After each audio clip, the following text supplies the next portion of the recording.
Shall we start? I think it is 2:30 now.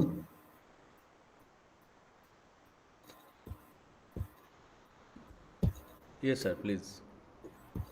Okay. Yes, sir, please. Good afternoon, everybody. Welcome back to ICTEA 2025. I hope you all had a refreshing break and are now ready to engage into the upcoming technical session. We are truly fortunate to have Dr. Kathrin Kind-Trueller with us today, a highly talented expert whose wealth of knowledge and experience is certain to leave a lasting impact on our professional growth. Please join me to introduce our distinguished speaker. Dr. Kathrin Kind started her professional journey in 1999 with Siemens, excelling in quality engineering for international communication mobile network. She later made a remarkable transition into automotive industry.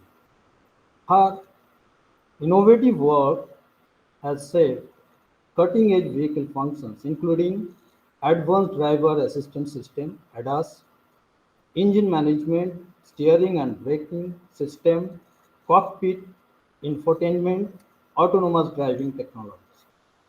Her expertise has been sought after by some of the most prestigious automotive giants, including Bosch, BMW, Mercedes-Benz, and Audi.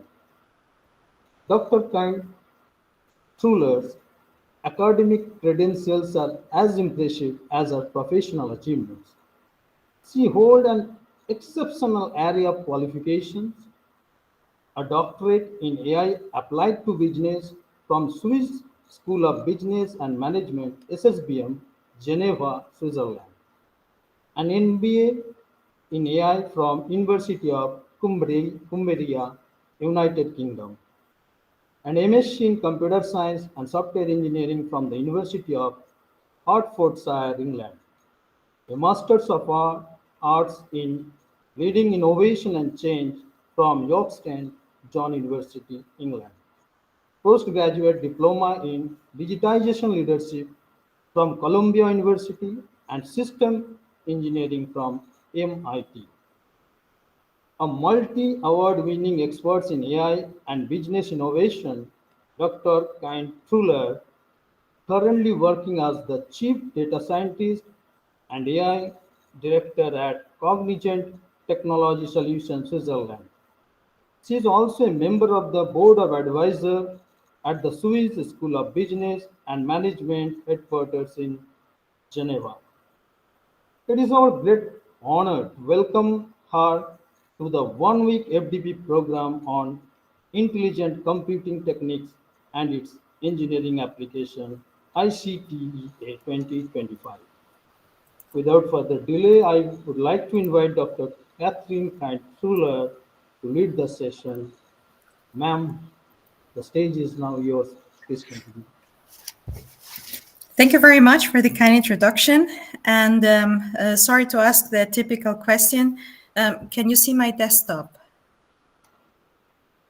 Yes, ma'am. Yes, ma'am. Okay, great. Thank you very much. So what I'd like to talk to you about is about the next generation of intelligent computing. So harnessing quantum computing and generative AI for innovative engineering solutions and business transformation. In this case, I brought you a case from healthcare, in which we've already then worked together and researched about it and also brought it into productionization. I'd like then to start with a short introduction about quantum computing, its evolution, a little bit deep dive with an overview, some recent developments, including an architecture, and then some forms in which it's used in healthcare and also in healthcare, as it's being a highly regulated industry. It's very important that there's quality control, quality assurance. There's specific attributes in the industry, and then there is a particular ways of ensuring the validation and verification of algorithms in quantum computing.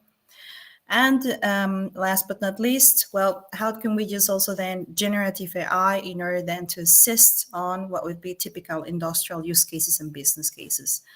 And a little bit what are other people doing? So what are the different companies doing? And nevertheless, challenges and mitigations, some lessons learned. So what is actually quantum computing? So it's a multidisciplinary field, and it requires different aspects of computer science, and also, and very, very important, physics, mathematics, and quantum mechanics, which is, again, a sub-discipline in physics, in order to solve complex problems much, much faster than on classical computers. So quantum computing is a unique technology. It's very much at the beginning stage. And one thing that makes it different to your regular computer is that it's not based in bits, so zeros and ones, electricity or no electricity, or no power, but it is based in qubits. That means that the state of 0 and 1 can happen at the same time in multiple times. And quantum computing has the potential to give individuals more clear insights into the future, for example, in industry and healthcare. It allows you to compute different things in parallel and at the same time, and be able then to bring up with new solutions. So this gives it the ability to process large amounts of data. And it allows then to come up with new models and also new intelligent models. So we are right now in the era of agentic AI through the new generative AI models, transformer models, for example, from OpenAI or X, like Grok, for example, or Llama to be. There are also different kind of what would be then new challenges that have come up for us. And we need also new ways, new methods to be able then to use this technology to ensure that it's safe, secure, and also can be used for responsible AI. So there is a lot of new, let's say, potentials that it has. And one of the most important one is that it can completely revolutionize the IT world. A little bit about quantum computing evolution. So number one, again, to go back to what I said before, this is very, very recent. A lot of this and a lot of the work that we're doing in Europe is still pretty much in research. Yeah, and there's a few industry applications, which I'm going to talk about, as I mentioned, for healthcare. But nevertheless, it's constantly evolving, and it's going to impact the world, and it's already impacting the world tremendously. And we see it now in Europe that it's getting better and improving accuracy and a frightening speed. So there are a lot of different areas in a computer I'm going to talk about later. But here, when did this actually started? Yeah, so it started in 1980 with Paul Madoff, the Turing machine. Then Richard Feynman started simulating physics of computers. And this was pretty much theoretical. There was no physical computers at the time, but they were able then to establish the first theories that would allow for quantum computing and a quantum computer to be created and developed. It was until 2010, so over 30 years, almost 30 years after, that the first commercial quantum computing DWAVE was invented. And in 2016, IBM was able then to bring it and to have it more accessible into the cloud. In 2019, Google was able then to open with quantum supremacy a commercial and for research open cloud computing access. And now, in the area that we are now, after the trends created through OpenAI like ChatGPT, we see that there's a huge hype, a huge interest in AI. And AI, as you already know, is really highly performance intensive. So to be able to develop even intelligent models, or even maybe at one day, at some point, achieve AGI, it is important that we have a much more advanced system.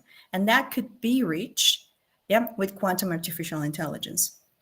And I say could in conjunctive because this is still pretty much theory. There's still molecular modeling and quite a lot of research that is needed for this to happen. So let's give a look at quantum computer versus a typical computer. Yeah, so in your typical computer, you know them, even with big data centers, they all got hard drives, they all got memory, they all got different kind of chips. They all need a standard software algorithm, operative system, communication middleware. There has to be a front end for a human to give inputs if needed, but mainly it's still using binary bits.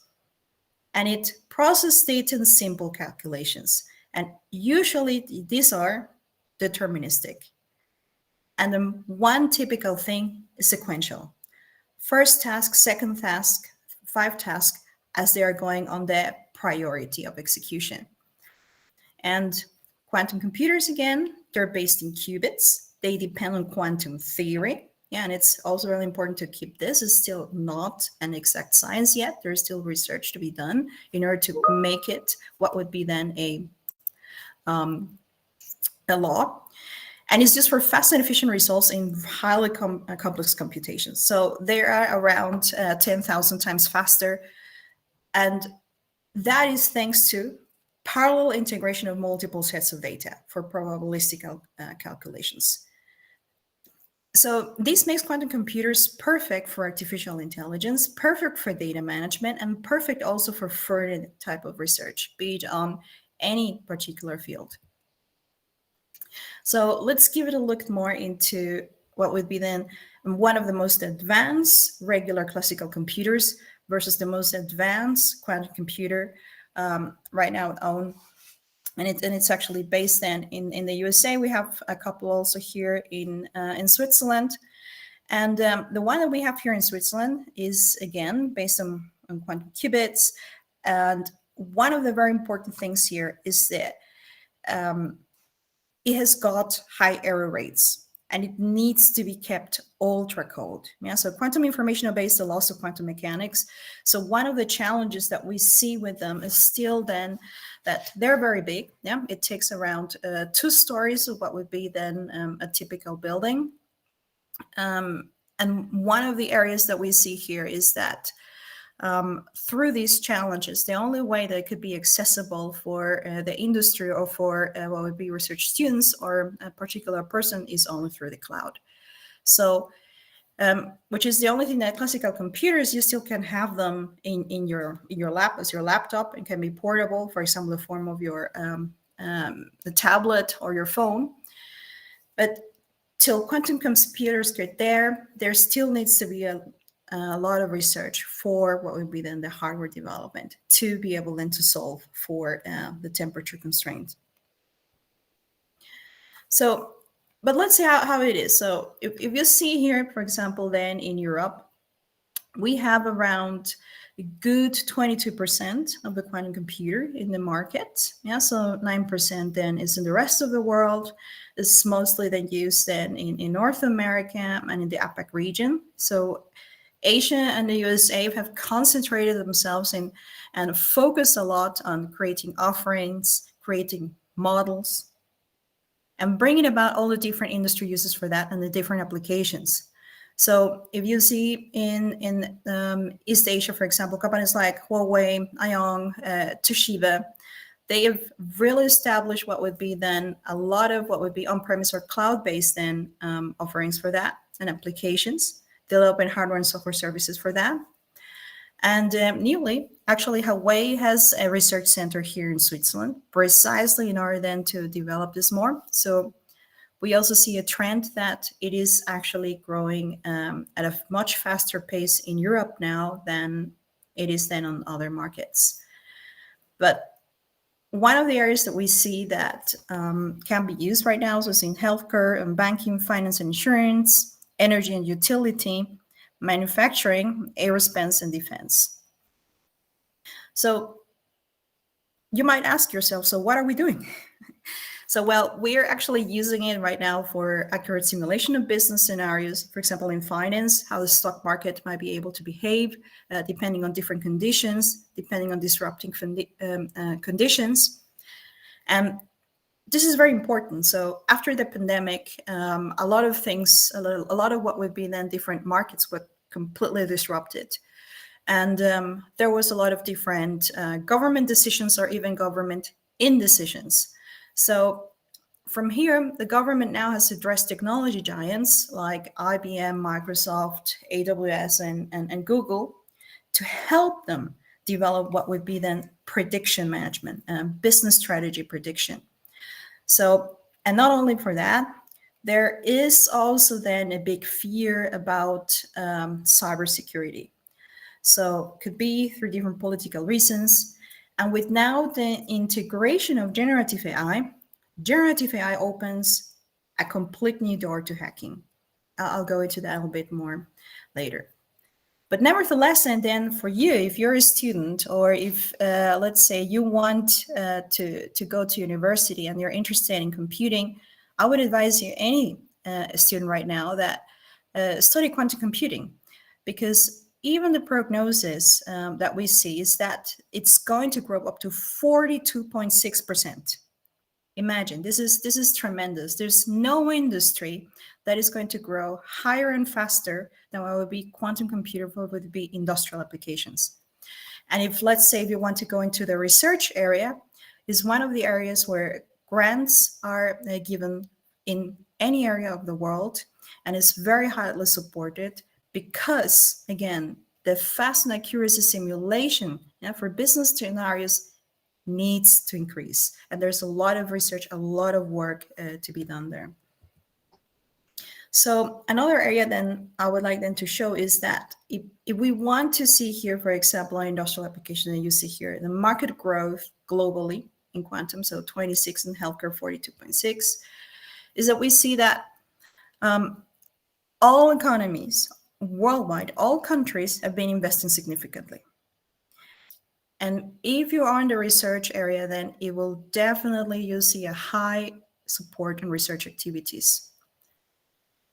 Alone in the USA, the research and development budget was 900 million in the year 22. So imagine, this is by published data, 900 million, just the budget for research. In Germany, the government invested 720 million. And in France, it was something similar. And in Switzerland, still not published yet, but it is also close to $1 billion. And in China, if you see, there's a 10 billion that has been invested in over the past few years. So 10 billion USD, as well as in India in 2020. So there was a 5-year plan budget for 1 billion. So you see that this is a technology that has a huge, huge potential. So the biggest area still that we see as a single country is in the USA. It's the largest region with 32. And in the top segment, mainly in the development of hardware. But we also do this in Europe and in Germany. We have several different kind of partnerships. So there's Quandela and Cryptonex in France, Cleveland Clinic in the UK, IBM, of course, in the US, I already mentioned it, D-Wave system in Canada, which was one of the first, as I said already. And for example, for industrial applications, the University of Virginia School of Medicine has found out and leveraged that quantum computing can help them gain better insight into genetic diseases using machine learning, and also now then leveraging generative AI. So let's give a look, okay, how does this all look like really? So is it pretty much different than what we've seen? Let's demystify it. Like with any computer, you need data sources. Yeah, they can come from any areas. They can come from a cloud. They can come from internal systems. They can come from different type of databases. You, of course, need an interface. Yeah, and there needs to be then a management of the data warehouse for the data. Yeah, so this can come, for example, from Sanofi, or we can also use then SAS, or you can use then an area in order then to administer it. And in order to process the data for a business, there's different ways to do it. Yeah, so you can use SAS or you can use QLIC. I brought a couple of other examples. This is just one. And then, of course, then we need to have for the application layer user access, as well as then for the data management, data engineering, and user access. So front end is absolutely needed. And once this is processed, then there has to be what would be in a master data management and a data integration. Here's an example of Informatica Power Center using PL and SQL for extracting all the data, ensuring that the data has the right quality, then it can be transformed for the particular areas, and then managed according to rules, and certified and audited in order to ensure that it is adequate for the particular use case that it's needed. Yeah.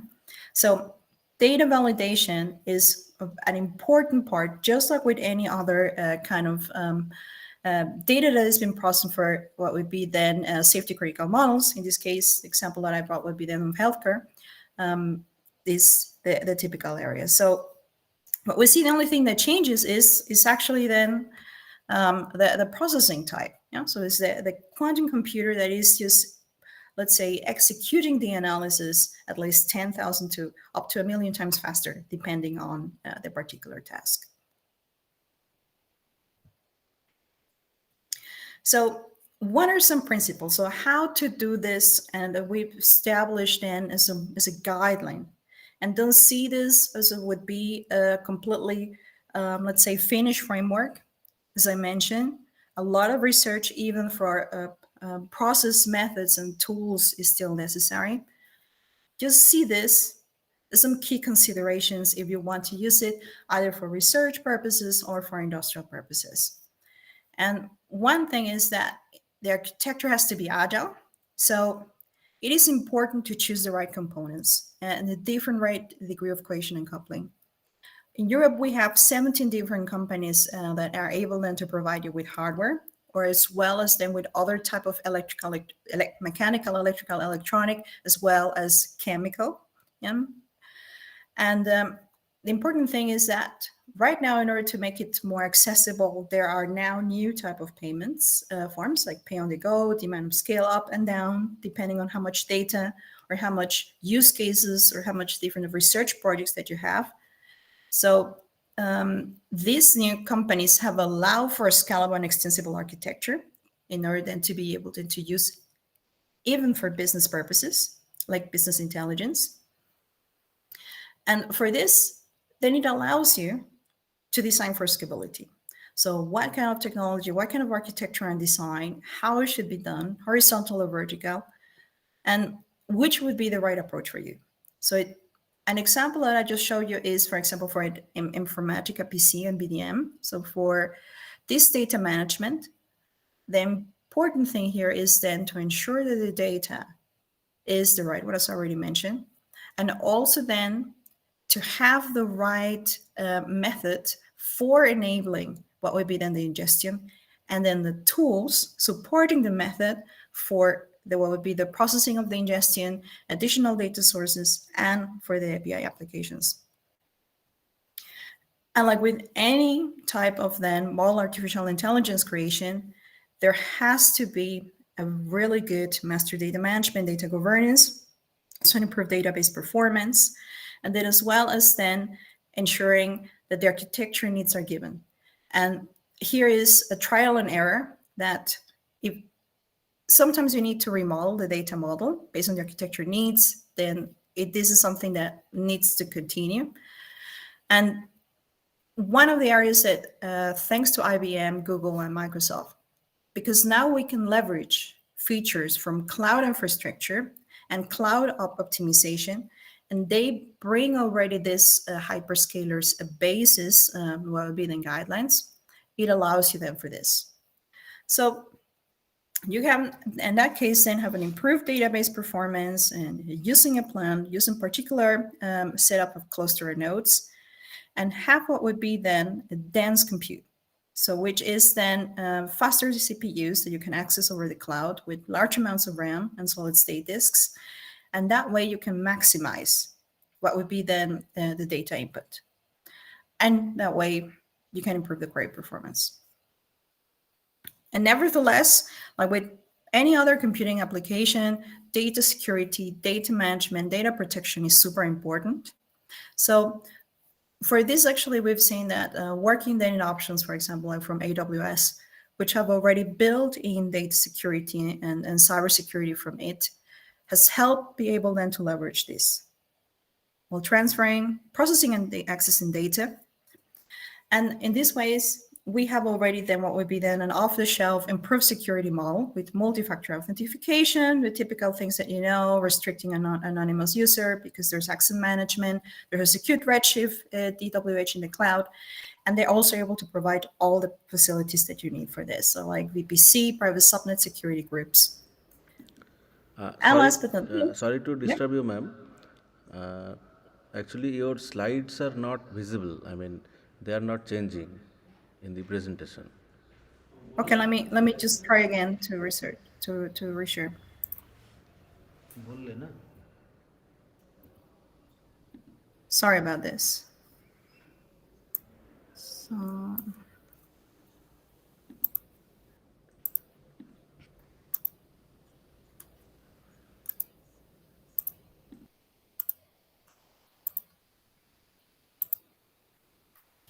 are they visible now?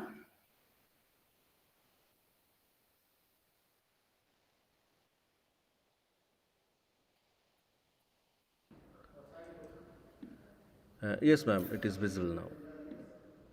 Okay, good. It is perfect right now. Please carry on. Thank you. Sorry about that. And one important thing is also then to have different kind of custom views, yeah, and store procedures, because this allows you to have the flexibility whenever you have different kind of projects. Yeah, if it's a research project in a particular field or a particular business use. So it allows you then to create alternative views, yeah, for storing these procedures in the cloud environment, or if you're let's say, lucky enough to be working in a university ground or in a research facility that has an on-premise computer, allow you to have the availability for different access options, which then, in that case, then leverage this. But most of us in the industry research field, we leverage the access through hyperscalers. In this case, example that I mentioned again with AWS ICTEA. So it allows us with its inbuilt, what would be then procedures to convert source target data to different database object scripts. It allows us to have a conversion report and then be able then to use different kind of data sources, and access also different kind of what would be then model systems and model architectures, as well as different, think of it like a catalog of different models that are adequate for quantum computing that are already AWS has processed. Yeah, so it's just Lambda. So in this way, if what you want to do is a business process simulation, either, for example, finance or healthcare, like example that I brought, then it already has adequate models, for example, for those business rules. So allowing you to concentrate in exactly what you want to do. For example, develop a new type of quantum computing algorithm and worrying less about the hardware administration, the middleware administration, the backup, as well as then the front end.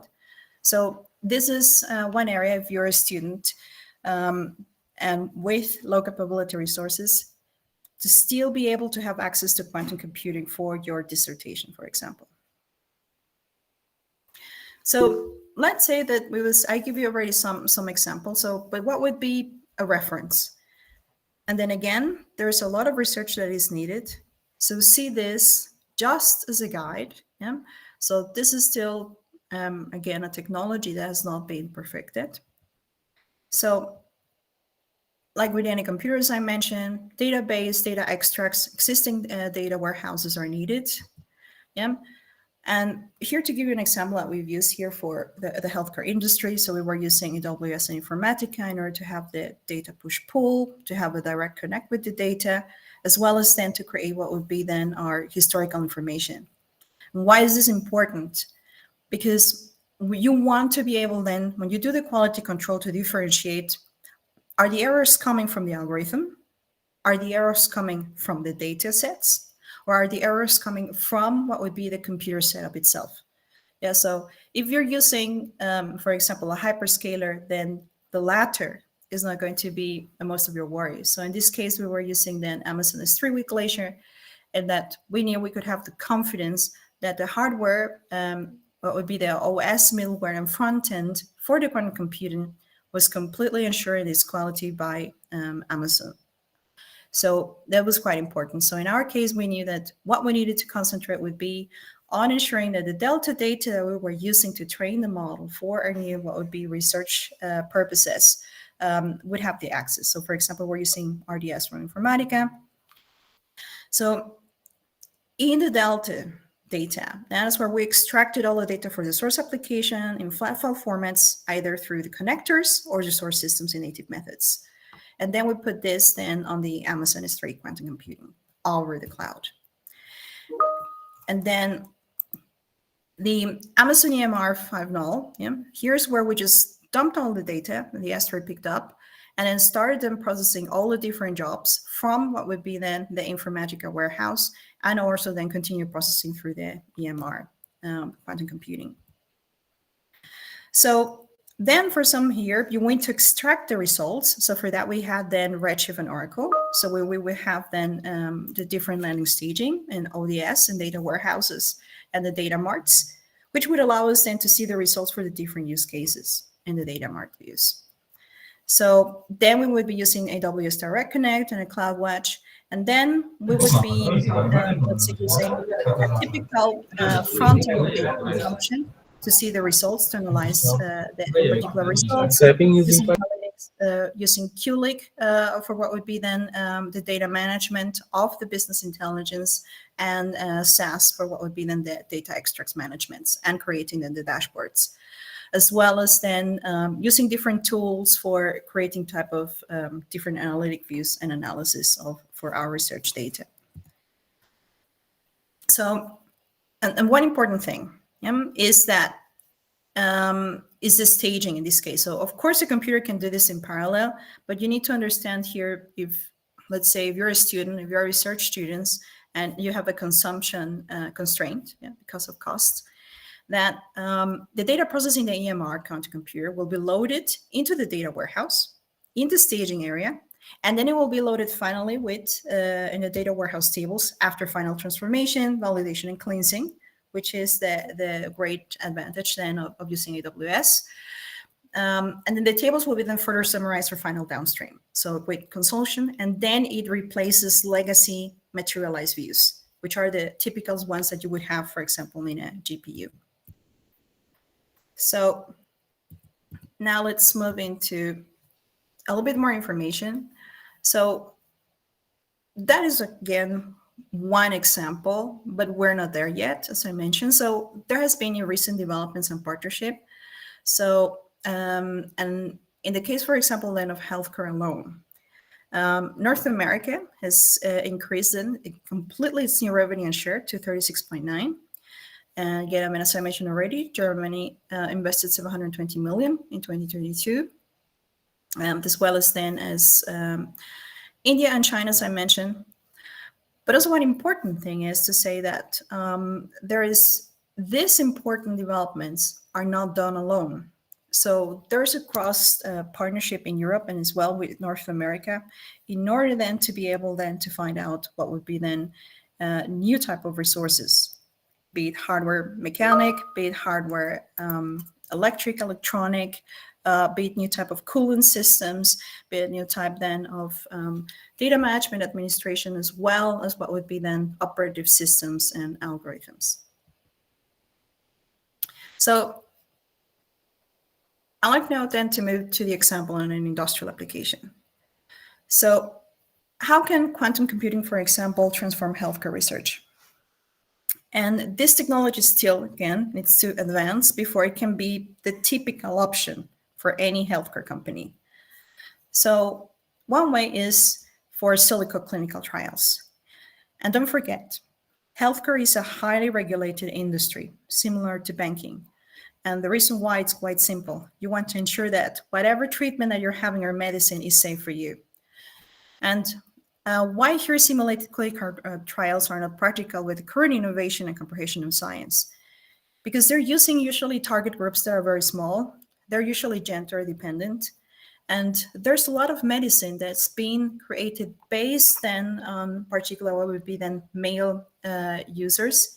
And it's a completely different type of what would be then effects that we would have then on female users or on children or the elderly. So whenever you're able then to simulate a higher group with a particular type of different DNA, with a particular type then on, let's say, health situations, it can improve this, requiring significant advantages on vivo trials. And so it's the safest medical system that could be created because they can ensure that your data is protected. In Germany alone, there's been one particular scandal, unfortunately, that the electronic patient data folder, so every German has all the healthcare information stored in a computer at the company that is controlled by the government. And this is very recently, this has just been the past year, and it got hacked. So, and that was using typical encryption methods from typical computers. If it had been developed using the new encryption methods from quantum computings, it would have ensured that all the data was definitely more secure, ensuring patient protection of the privacy and ensuring that there's no data breaches. And it makes patients truly the point of care. Why? Because through the gigantic information that can be processed here, the different type of measures that you can bring, all the different type of what would be the data sources, like health data, like I said, patient gender, age, history, and as long as with the insurance that the data that's being checked is correct through surveillance and associated sensory systems. So, for example, the connections on sensors, if you're having your heart checked, so for an EKG, for example, or any other type of then laboratory results, they all can be fed in order to create the first customized type of what would be then patient care. So, and it's also not only for that, but it allows also scientists to have a better support system. So they can skim through the different investigations. You can have different simulations at the same time. And it allows you, and it explains you different connections and causations that maybe we as human beings, even in a team, would not be able to discover. So it allows then for new type of treatment choices and new type of support. So what is the number one thing? Obviously, it's coming from the biggest advantage of quantum computing. It's power efficiency. So it's much more power efficient than modern computing through quantum tunneling. The sensitivity of quantum sensors is the best, so it's unmatched. So they're able to identify biomarkers that was previously not possible. So it allows a very good precision in diagnosis. And it optimizes the operations by improving the resource allocation and overall efficiency in the different type of streamlines of analysis. Then processing power. So they're very efficient in solving highly complicated problems, as I already mentioned, complex computing paradigm. But it helps then be able to create personalized medicine because it allows for a full speed genome sequencing, which in a normal computer would take years in order to do the same thing. A quantum computer can do this within hours. So in that case, then there's a better predictive modeling based on this complex data, allowing what would be looking the results of a potential treatment for a patient that would not be able to be possible. And then for AI, it can speed up the learning process, reducing thousands of years then to learn. So you could be able then to train ChatGPT in a quantum computer in less than a couple of hours, instead of then the months that it takes right now to create a new model, which is around 3.5, according to OpenAI. You can reduce this to just then what would be then 8 to 7 to 9 hours for example, a GPT-4, of course, not O1 or O3.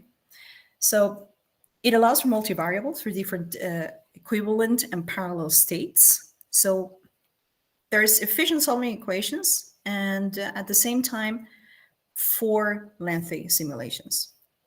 So when you're using an enhanced CNC sequencing, it leads to better understanding again of the genetic information for personal treatments, as already mentioned.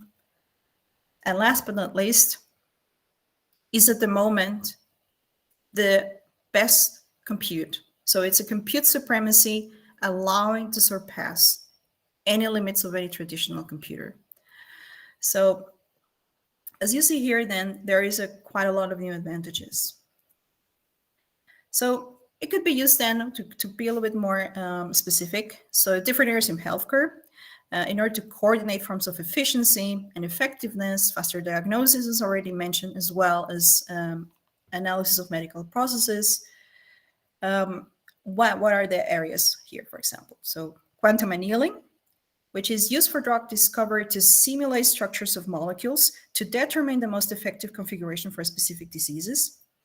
And even the WHO, and as well as then the Melinda and Gates Foundation, they find out that the highest amount and one of the most important and new jobs of the future, that means if you go into this area of research, if you're a student, which would be using quantum computing and artificial intelligence for what would be then healthcare, this is one of the needed jobs that are going to be needed even up till the next 40 years.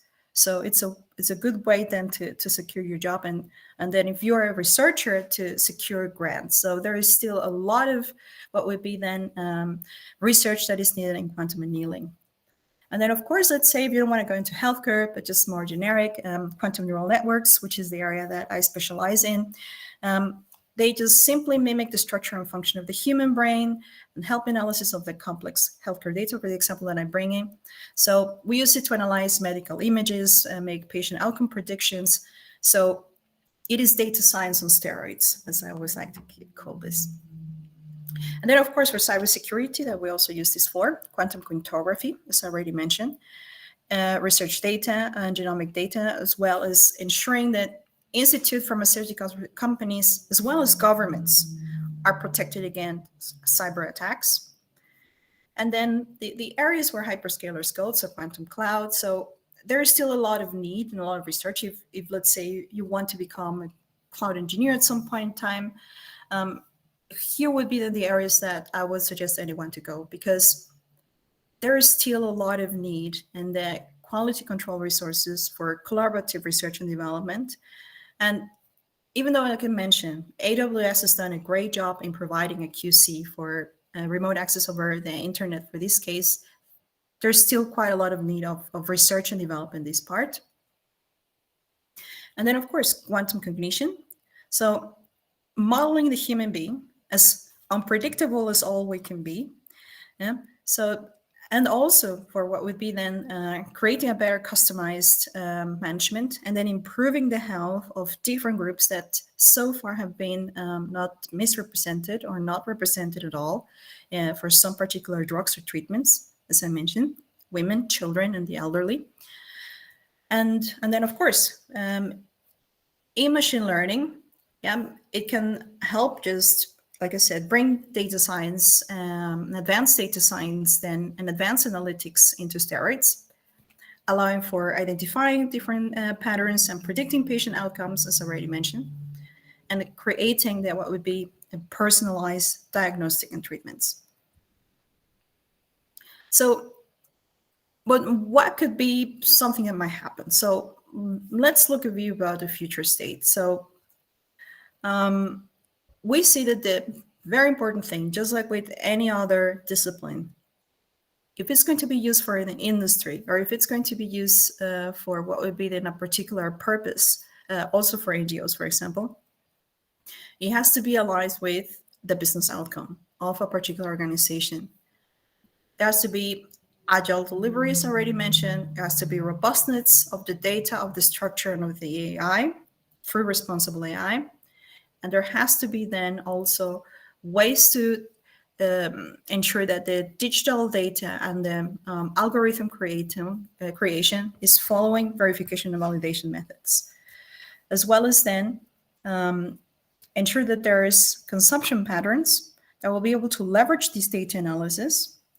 And then, of course, the most important thing that is, let's say, already not just a trend, but a very high and important area of domain for increase of what would be then business revenue.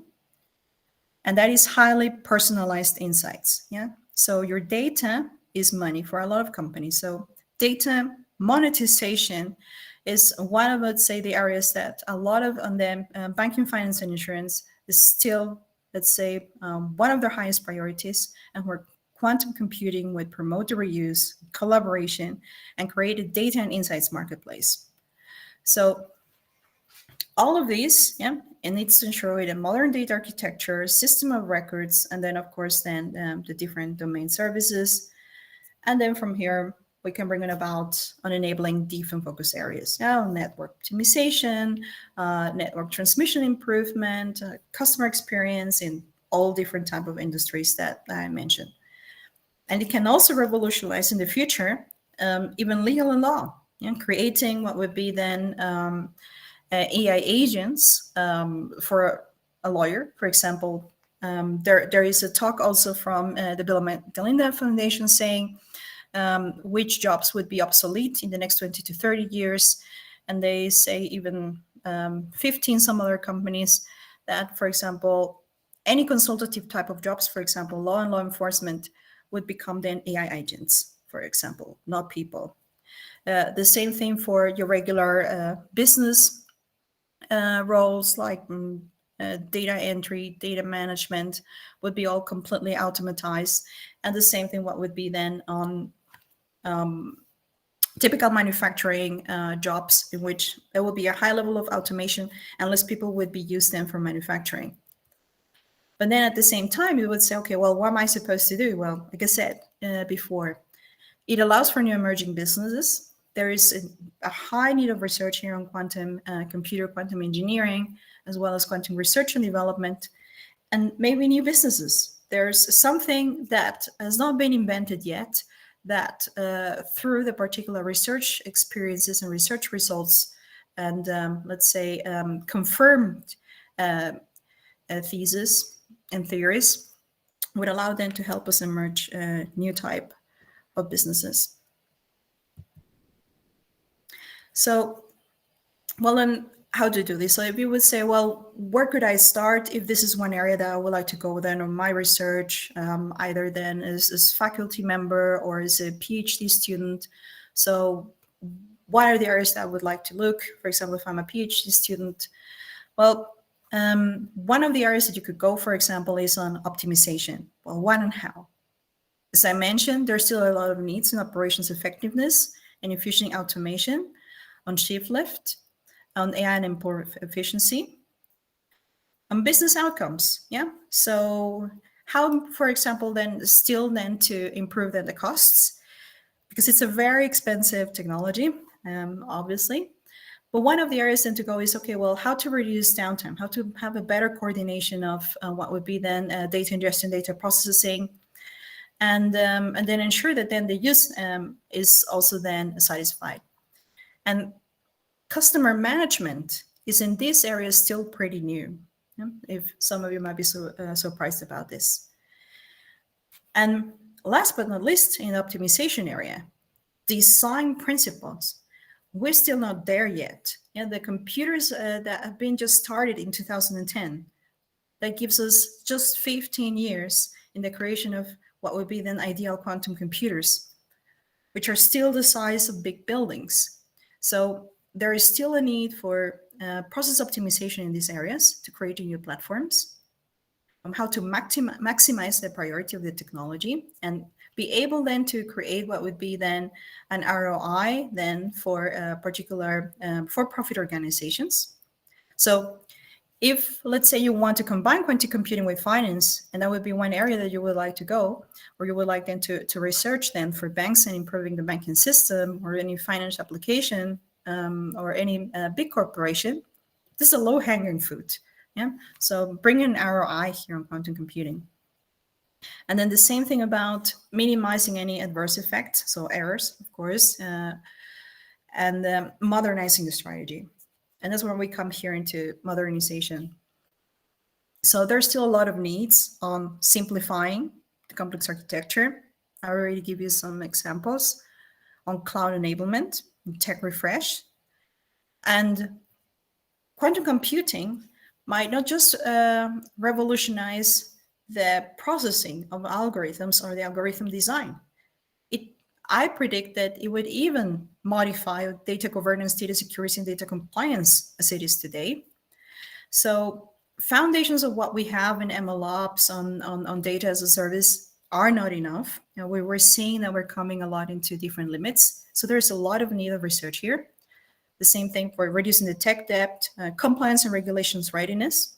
And that is one area that is very much in the beginning.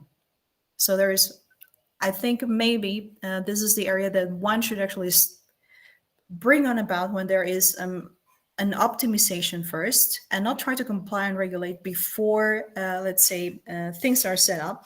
There could be, for, of course, normal principles like data security, data management, and model compliance to the, for example, in Europe, to the EU AI Act. There's a no AI that would harm people or would be used for harmful purposes. But apart from this, because a lot of research is not there yet, there has to be then here a careful way in order to bring down the adequate compliance and regulation, which still, of course, should increase. But then still allowing for flexibility, for scaling vertically, horizontally, as well as then to bring what would be the business cases, so time to market, reducing TCO, risks from the technology. And on the other side, last but not least, monetization. Data monetization is one of the big, let's say, areas in which a lot of companies simply have their business model depending on this. And I think you might be familiar with Meta or Google, which are two typical examples on how democratization network data and using it for an internal audience or external audience has helped them develop their digital services marketplace. And so with ads, Google ads, Facebook ads, for example. So here in quantum computing, there's quite a lot of then of areas that could be expanded. In this case, again, internal monetization or external, and delivering new type of corporate strategies. And in this case, then one aspect. Again, this is a guide. This is not a framework.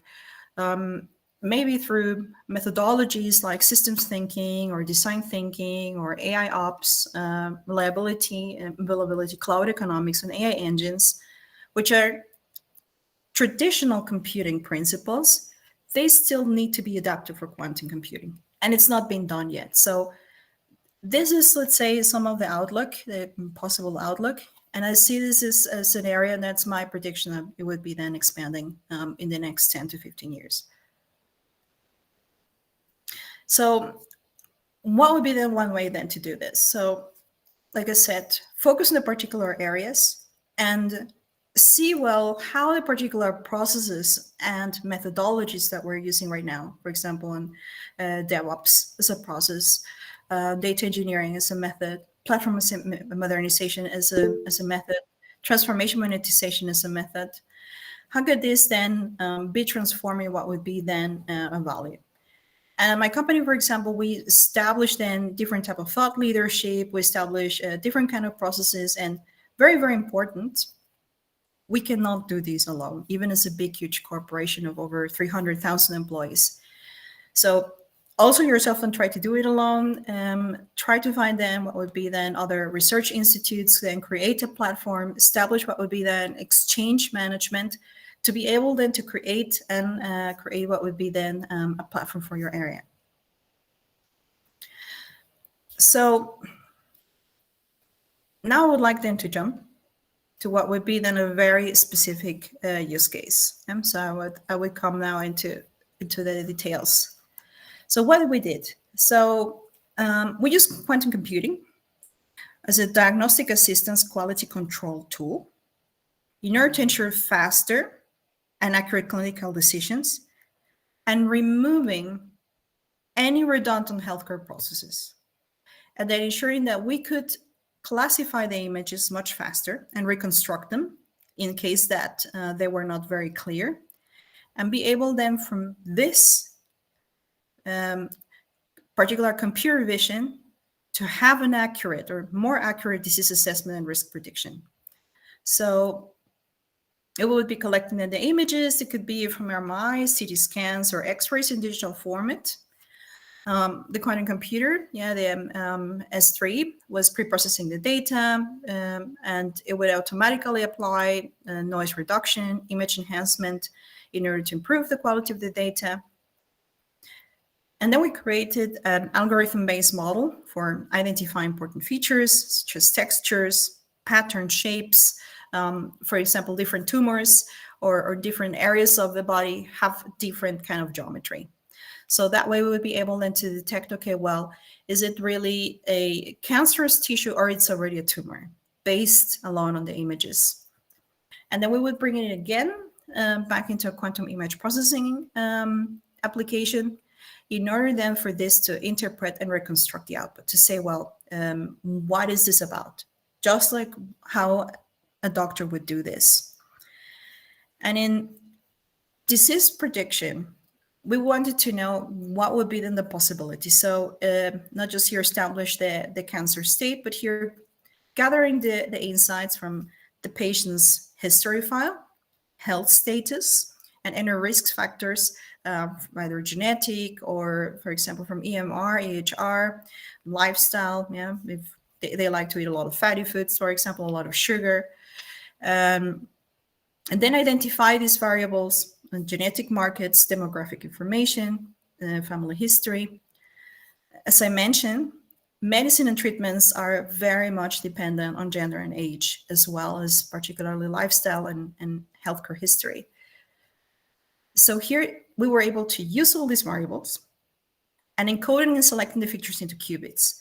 So identifying correlations and by parallel processing data. And very, very important, are process methods. So process of validation and verification of the images. We were using the standard and from the healthcare processes and regulations and standards here in Europe. And using what would be then typical responsible AI for analyze, verifying the AI model for prediction and interpretation of the likelihood of the disease, and statistical methods for decision makers. And then storing the results of the files and the insights, and then also using the human in the loop in order to be able then to see, well, how reliable are these?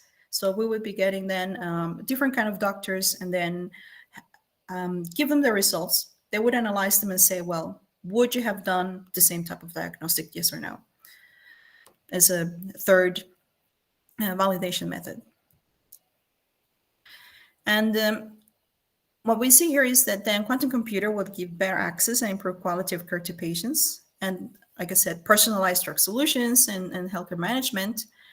And one of the areas what we see here is would also bring new type of use case scenarios and which would be a better benefit for everybody.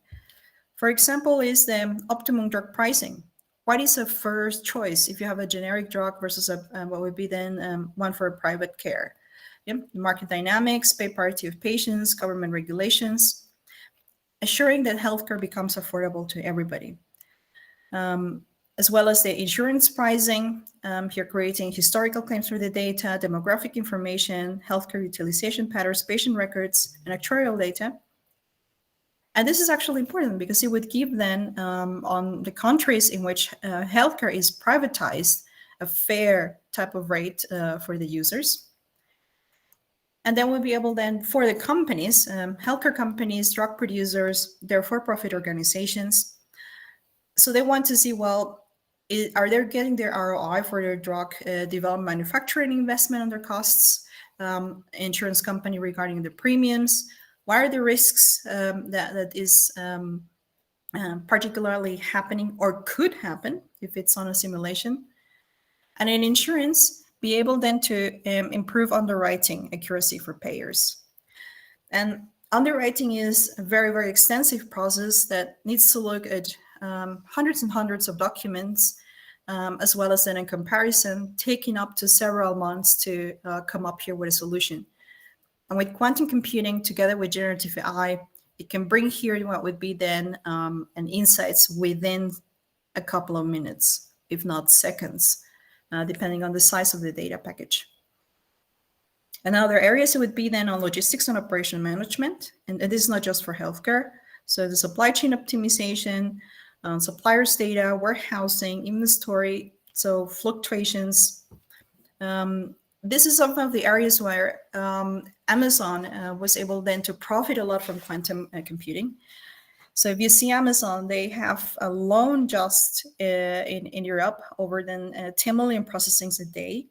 So this allows them then to ensure that things come then on time whenever people are paying for Prime, for example, or even then to figure out if there's a delays, also if there's a compensation that is needed by calculating within seconds expected time of arrival versus actual time of arrival, for example.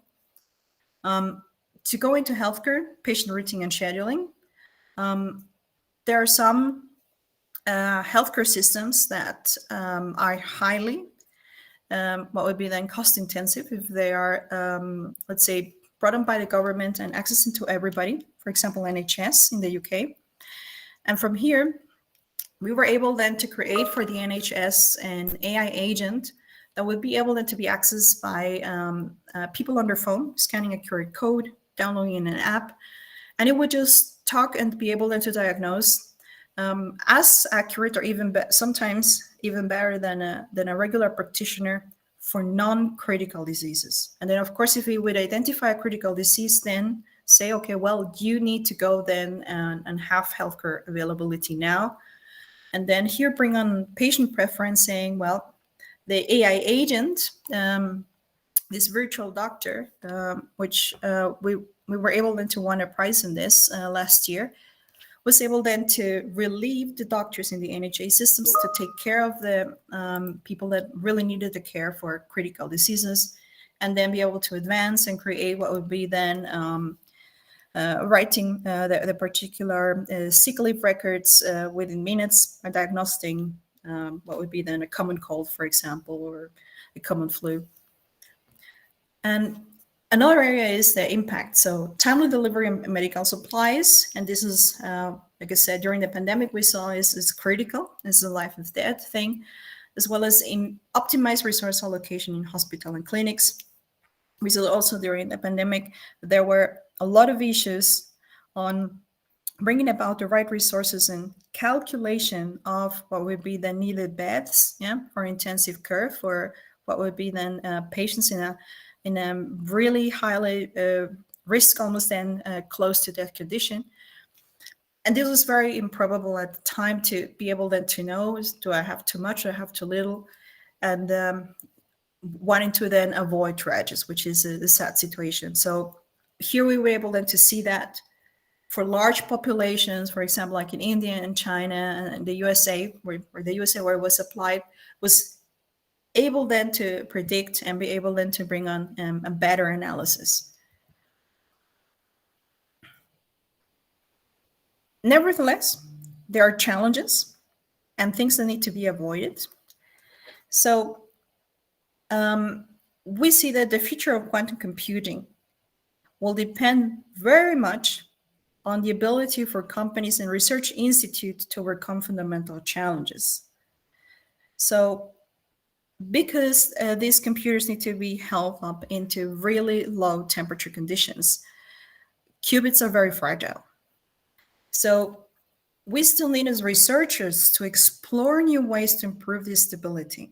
And this is not trivial. We see that sometimes in a temperature change would be then closing to having an operable system or not. It's very digital in this case. And then is on another area is on finding the right algorithms. So error correcting coding, for example, and designing new qubits with enhanced strength. So we have then on the Fraunhofer Institute then in Germany, an entire research facility for quantum computer just for improving what would be then the robustness of qubits. Another area that, again, I just mentioned is the high cost. So there's at the moment just a few manufacturers in the world. So there's still a lot of research needed on developing new manufacturing techniques. And then, of course, when manufacturing, companies need to partner, of course, with tech giants to be able to use the latest systems. So how could we bring at some point in time to ensure that, for example, every university has at least a quantum computer. So every university would be able then to have access to R&D programs for quantum computing. So this is one of the areas that would be possible if we're able then to reduce the high cost. And as I mentioned then before, one of the areas in which quantum computing would be able definitely to support the world is on cybersecurity. So addressing data privacy concerns by improving quantum safe cryptography. So if you may be interested in a career in cybersecurity, so quantum cryptography is the future. Why? You're going to be able to find a lot of synergies between products and platforms that would be able to comply with stricter regulations around data privacy and complex regulations. Every geographical area, or sometimes every country, might have different cybersecurity regulations. So in order to navigate, if you're working, for example, or you plan to work for a global research facility or a global company, and they're creating digital products or even electronic products, they all have to comply with this. So to be able then to create what would be then a much better, what would be then data protection and IT protection, then quantum safe cryptography, that would be the right way for them. And then an advantage then for all of you, so if you're listening, as I already mentioned a couple of times, is that there's a skill resource shortage. So, and like I said, from one of them and next jobs of the future is a quantum engineer, but also then quantum engineer specialized in industries. For example, quantum computing scientist for healthcare, quantum computer scientist for finance, quantum computer finances, etc. So it is actually quite important, and even sometimes then to in this transition to have like a hybrid, let's say, type of expertise. So medical practitioners in the future that would like to advance this, they would also need to learn quantum expertise. And that means that there would be maybe then also for universities, for research institutes, as some kind of guidance. There needs to be created training and development program to include these new roles. So for example, like a quantum computing translator for a doctor. Yeah, if these people in the medical industry are not that IT interested. So, and here's a very, very important then message from my side. So it would be great if universities would be able then to bring in about the basics of quantum computer to IT students or software engineers or computer scientist students or PhDs. Here is the importance of creating new type of courses, not just as bachelor's, master's, and then creating a doctorate for this or research teams, but also for common roles, because they don't exist at the moment, or I haven't seen them so far yet, that many of them. So who is actually working it that you could have access? So these are just some organizations that are using quantum computing space. I already mentioned then IBM with superconducting circuits, Rigetti, Google, D-Wave, Intel, Ionic, and Microsoft. And now let's dive a little bit more into, well, if let's say you would like then to become the quantum computer scientist in healthcare, how could you use this to help critical health conditions? So you would be coming up with information of data on a patient that is in a critical state, like connected to a life support system. And it has very critical parameters to ensure their vital status. So health parameters that are necessary just simply to keep them alive. And then you would have to understand together then with a doctor, well, what are the parameters to improve their health? So, because if the condition worsens, then the practitioners, the doctors, would need to decide on actions. And right now, we are all dependent on their experience and knowledge. Quantum computing, for example, an AI doctor would be able to be as a secondary, very good help. But at the moment, This process is very time consuming, and it requires a lot of reanalysis, a lot of these different parameters and adjustments if the responses of the to the treatment or to the medicine by the patient are negative. So what we could be doing, for example, in our research case. So we would be acquiring the data from the monitors from all the different sensors and a particular time interval. So for example, every 5-10 minutes, or if it's more critical conditions, every minute or every 30 seconds or even milliseconds for people that are then on respiratory machines or cardiovascular machines, the ones that need the distribution then of bodily fluids to keep a person alive. And then we could use here quantum algorithms in order to predict a patient's health condition and a live support network to monitor the readings, be it oxygen level, heart rate, respiratory rate, vital signs, and then sync them with a server daily. And then these readings, we just simply analyze them on the quantum engine. And then it identifies all the abnormal parameters that have been set up by the practitioner or have been set up then depending on the particular laboratory results. And for these parameters, a qubit is assigned for the precise reading. So we would have then qubit 1, for example, for oxygen, with a value of 2, with a value of 0 if it's normal, or with a value of 1 if it's low.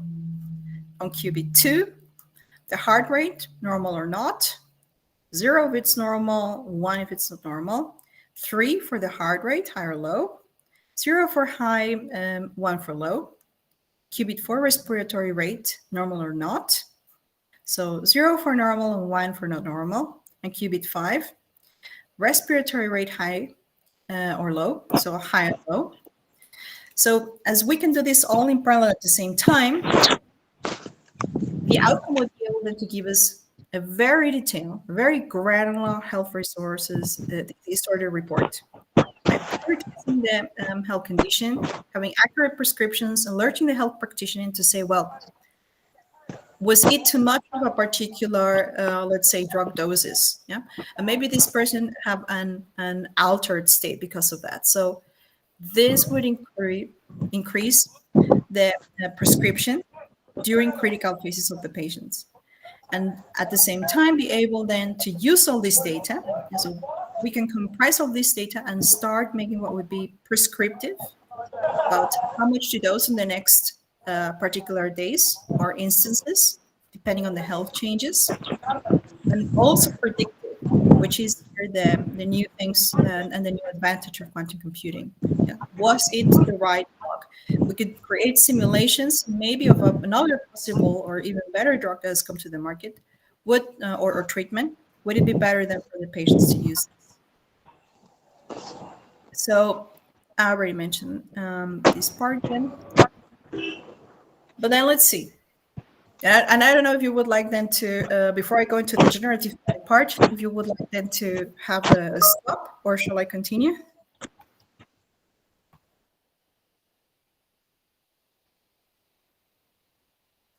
Shall I continue, or do you want to have a short break?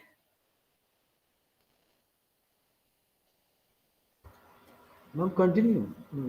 Oh, okay, good. So far, we were moving into the typical areas of machine learning together with quantum computing. But now we live in the generative AI era. So how can we use quantum computing and generative AI at the same time? Yes, ma'am. Yes, ma'am. Kindly proceed. So far. Yeah. Okay. So I'm bringing you here again to keep the example of the healthcare industry.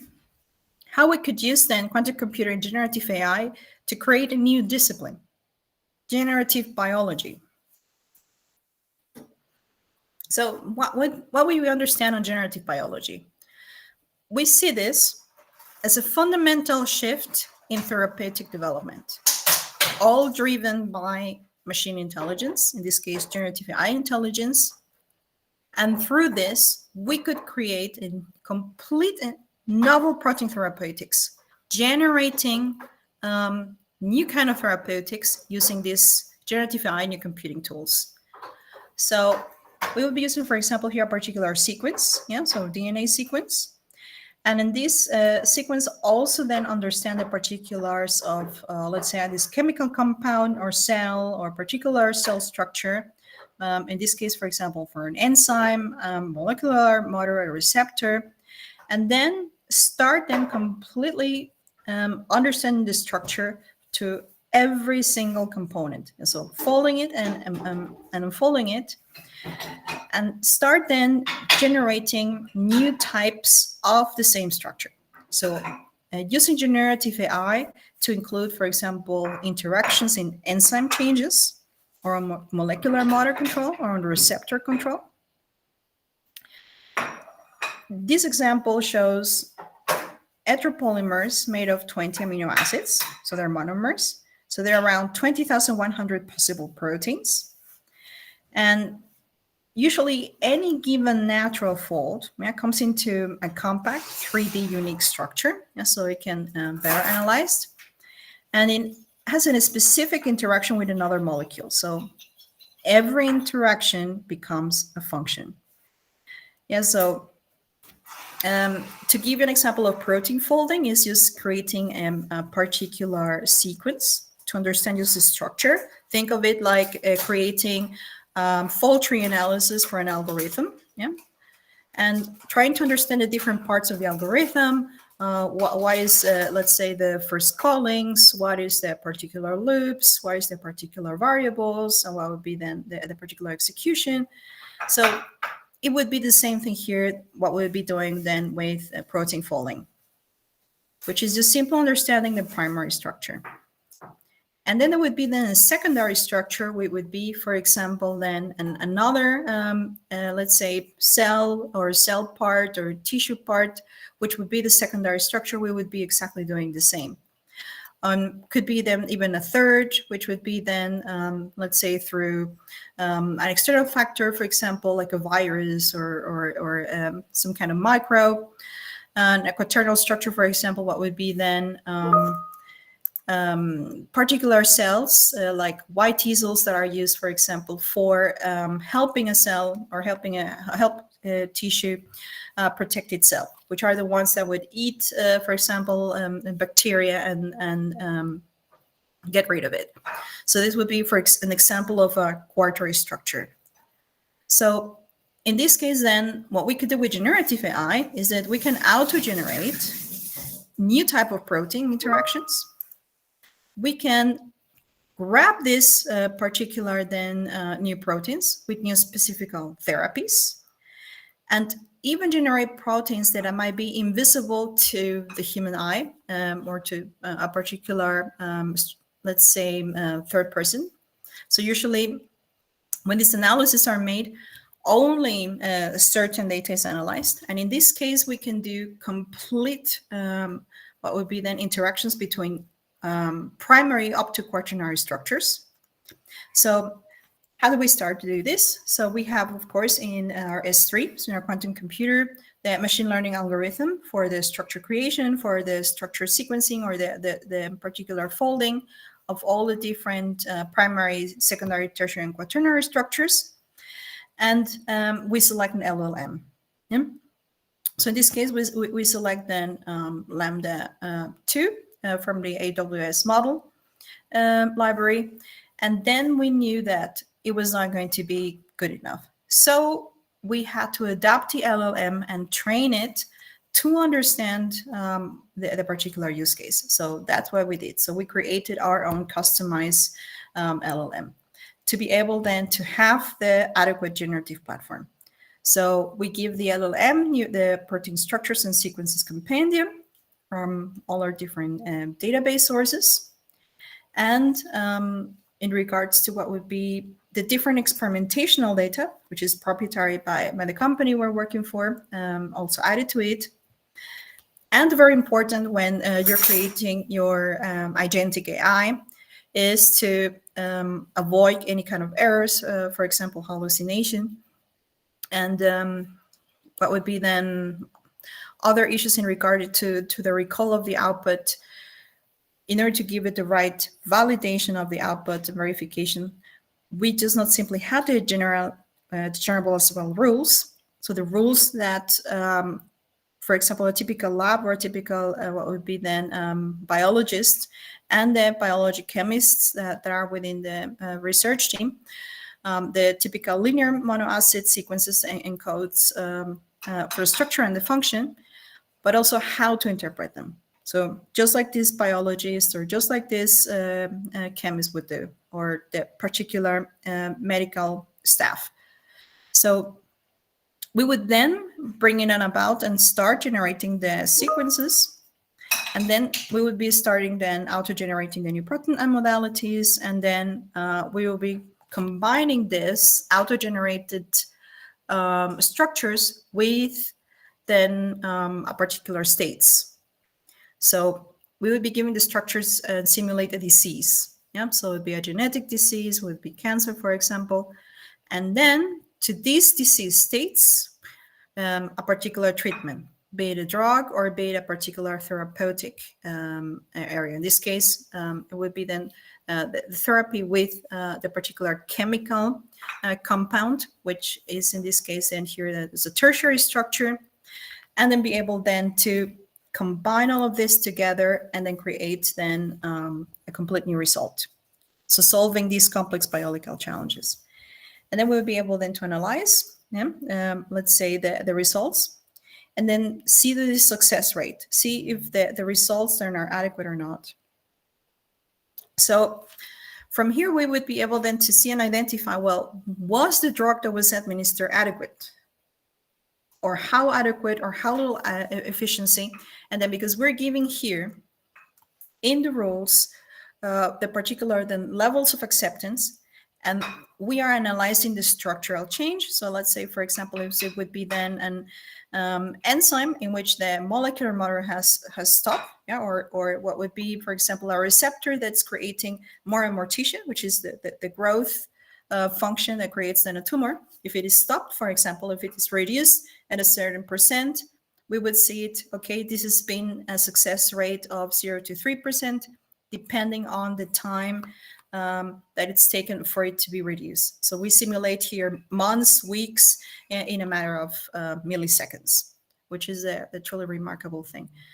So why is this important? Because this allows us for what would be then finding out if the drug was okay, or then create new quaternary structures of new drugs. Then we can talk to the LLM and ask them, well, looking then at other types of data, similar data from the entire, what would be then knowledge base in this context. So within the use case, what would it do?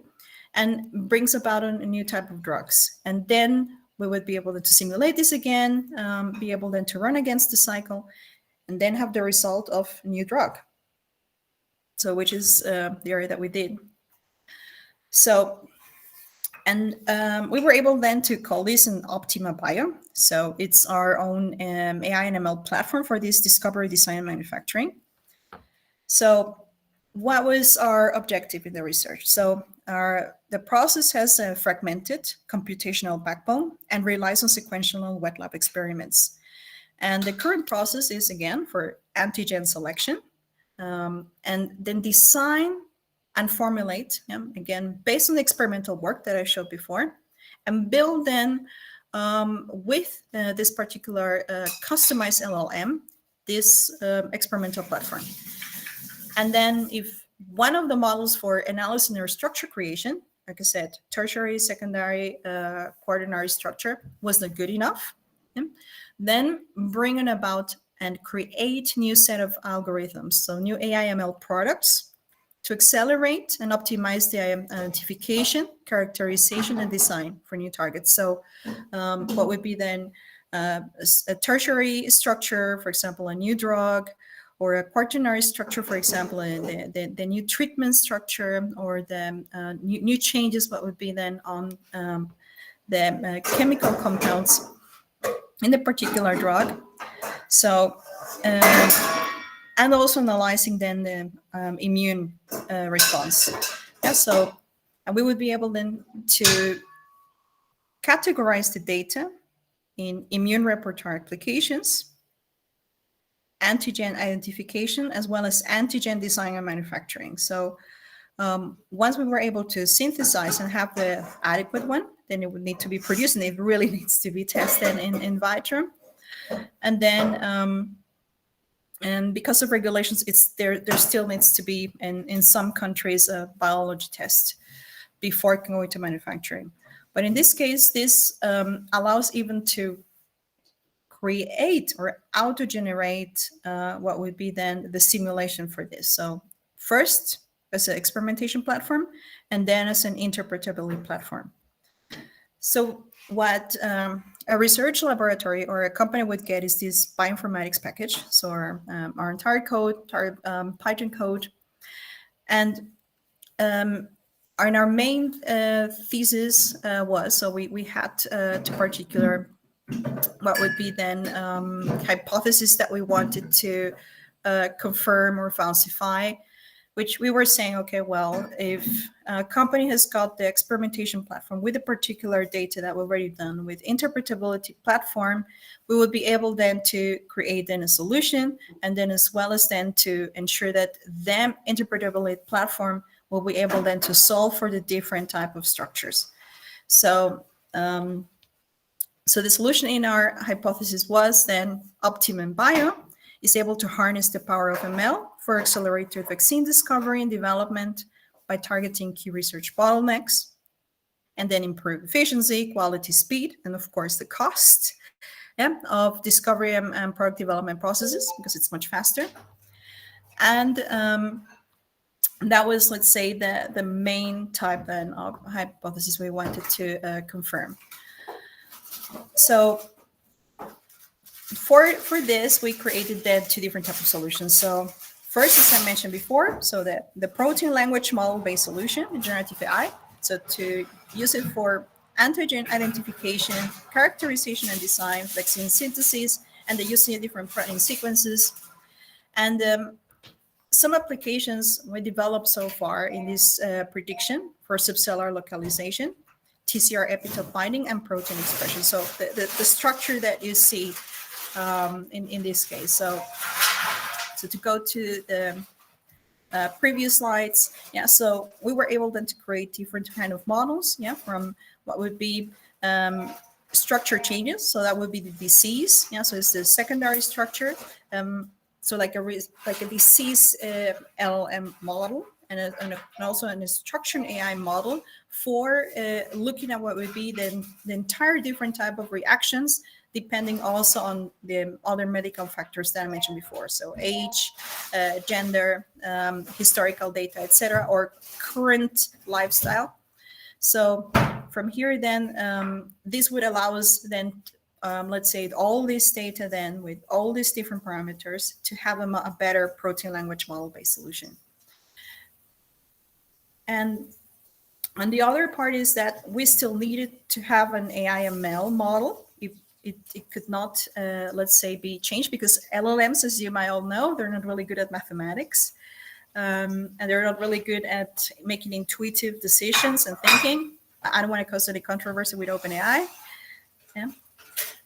But nevertheless, we didn't see them fit for this particular then research use case purpose. So we decided that we needed to have then a deep neural network, Gemini and Cryo-AM, for the protein structure-based solution. So that would be then when we are creating the protein folder, and we wanted to have, for example, a tertiary structure in order then to see the checks, and so see the evolution from the disease and the treatment. We needed then to see, okay, well,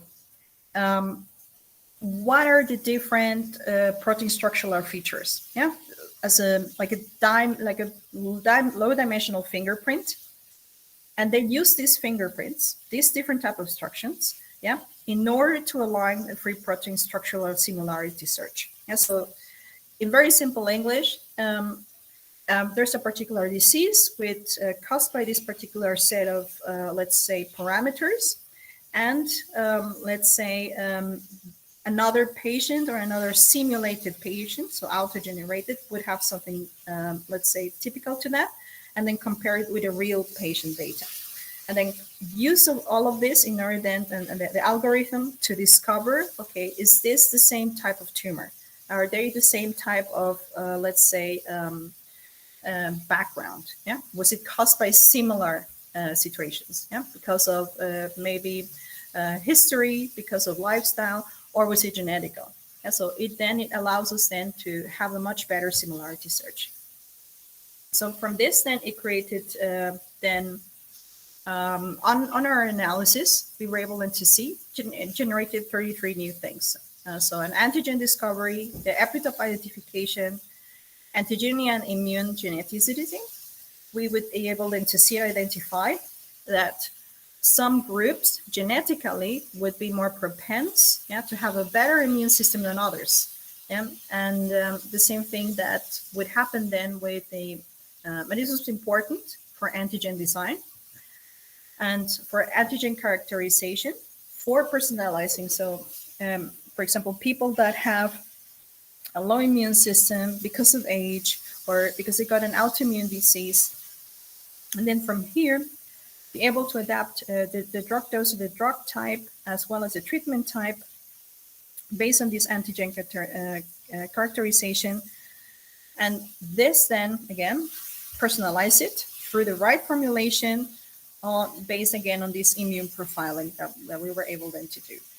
So, and we started with that particular analysis in the several loops.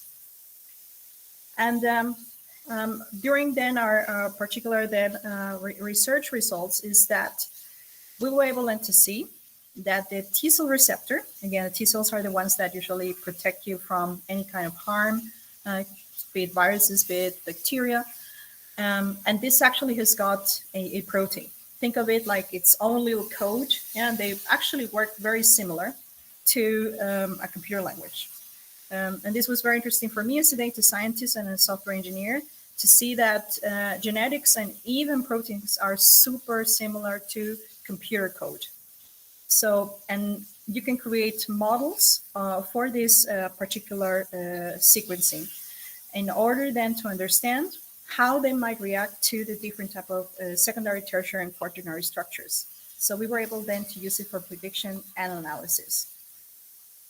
So the second research objective, we saw that the cellular adaptive immune response relies on the epitope recognition of the T cell receptors. Yeah, so how well they were, let's say, or maybe well is the wrong word. So how they were actually reacting.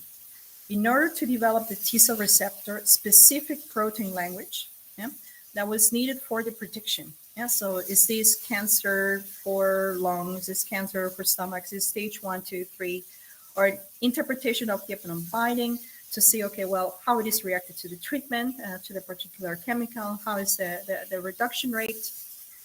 And then we were able then to find, again, and confirm in our particular hypothesis in that we saw, okay, well, yes, by using our Optima 1, we saw the benefits that the particular scores, yeah, in this case here, the features, how adequate it was pretty high. So 1 is the highest. So they were between 0.75 and 0.71.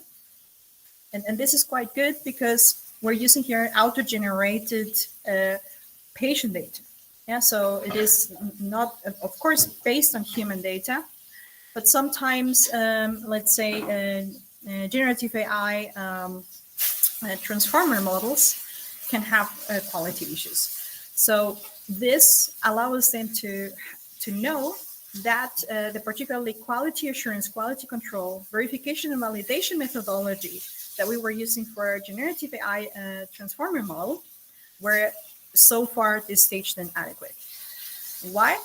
We saw other type of results that were quite positive. So we were able then to accelerate different stages in the vaccine discovery. So in this case, this was then a treatment through the form of a vaccine. So because we were able then to look exactly then through the immune profile that was created for this auto-generated patient data to see confirmation of immunogenicity on the epitopes, to find unknown epitopes, so on unknown structures, and see, let's say, how efficient this thing has been. So have a certain degree of confidence. And as well with the CR repertoire analysis to see, well, where are the T cells that were enriched to a particular epitope? So where are the ones that really reacted well to the particular vaccine? So that means that the T cells were strengthened through the chemicals in the vaccine. So how we did this? So our solution was, again, using then a language model. So we did another training, but in this case, we created an LLM, so customized LLM, just for the TCRs, yeah? In order to predict just the TCR epitope binding. And you might be asking, well, why do we need a separate customized LLM for this? So we look here at the TCR structure, and you see here that's the, for example, the molecule then from the different chemicals in the vaccine. We wanted then to understand how they're reacting together. Yeah, so from administering the drug, in this case the vaccine, and the particular structured reaction. So in this case, we grabbed then the bird, and we customized bird for this. And why BERT? Why not GBD4O, you might ask? And don't forget, LLMs are predictive text on steroids. So sometimes a big model would be actually not what you want to do here. And sometimes having a medium language model instead of a large language model, so medium language model like BERT, and adapting it and changing it or chopping off data, which is called pruning, might actually be better. So we were pruning the data that was non-relevant to the particular use case, and we were then retraining it and enhancing it again to its back to its size, but with a particular structure of the TCR model. Yeah. And from here we had already a pre-masked language model, so PROT-LM TCR, which had all the TCR sequences. Yeah, so about 62,000 ones. And then started to tokenize the sequences at the character level using a tokenizer with IUPAC vocabulary that had all the amino acid codes. So think of it, you have all the different structures, all the different sequences, and then all the different amino acid combinations. So primary, secondary, and tertiary structures, as well as all these different variants through the amino acid codes. So the Proto-LM TCR model requires this TCR, so which are all the different sequences, in order to capture the efficiency metric, which is the binding prediction signal. So we see that what is the right dose of immunization of a vaccine. So for example, if you've seen it from the COVID vaccine, it was not the same doses for an adult than for a child. It had to be reduced then by a particular matter of factor, depending on the size, weight, and age. So, and this was one area. Not say, we didn't use it for that vaccine. This is something else. But you wanted then to see if the right amount was creating the right effect, yeah? Which is what we had this TCR epitope binding prediction signal. So, and then we were starting to use the Proto-LM TCR to make the predictions and then see if there was something wrong. Yeah. So for example, were the data sets that we were using coming from the epitome, so the different structures, the protein structures, right or not? In order then again, as I mentioned at the beginning, even though this is quantum computing or this is AI and quantum computing, is the same rules apply. Data quality, data adequacy is the alpha and omega, it's the A and O, as we say here in Germany. So in Switzerland. So adding the HL information and ensuring that these data sets are robust, so they're fit for purpose, is very important. So we add also the HL information in order then to bring this categorical variable of the production, which is that particular treatment result information. And then we train again Proto-LML's model for this specific let's say, training changes. So the adaptability of the dose, depending again of age, gender, etc. And then look, okay, well, if there was any kind of model performances from having more data, from having this extra adaptation. And then we use the LAM framework in order to explain the TCPR epitope by binding the predictions from the main model, so the supervised model that was acting like the chemist biologist, versus then the particular structure maker. So we went through a cross detention module, then we did again the connection execution, and then we analyzed the prediction. Was it adequate, non-adequate? Based again on the epitope binding prediction signal. So, and that was just for the structure. But then again, there's different type of proteins, yeah, because there's different type than what would be a particular type of cells. It's not the same type of protein cell structure. And that's when I go to say that our biology or our body is very similar to computing programming. You have an algorithm for example, executing a banking application, and it's very different than the one for driving your car. It's different type of sensors. It's different type of data. So coming out of the sensors, or even different kind of information. And the same way goes for our body. Yeah. So this is a different protein depending if it's the heart, if it's the lung, if it's the liver. And this was something that was quite interesting for me. So, and even bacteria, they all are programmed, in quotation marks, different. And that is, this program that they have is their protein surface structure, and also their exposure. Yeah. So how do they react? And as well as their subcellular localization. So think about when you look at the car. Yeah, a car has got a steering wheel, it's got a brake, so it's got different type of modules. The same thing bacteria or the cells in our body have. They got different kind of mechanisms, and they're almost like little tiny machines. So in this case, we knew that to identify what kind of cell we were talking about, we needed to create the database of the proteins, and in this case, then create our own protein language model for the prediction of the surface exposure for the bacteria and the subcellular localization. So we would be able then later on to see, okay, well, if we wanted to see how the bacteria reacted to the treatment, if it was adequate. And I already know, because of the critical antigen identification and reverse vaccinology. So that means determining the protein localization. Yeah, and in the lab, this takes a long time. So there has to be a lot of in vitro tests. There has to be an analysis of the protein, has to be separated. This is a different type than biological and chemical analysis.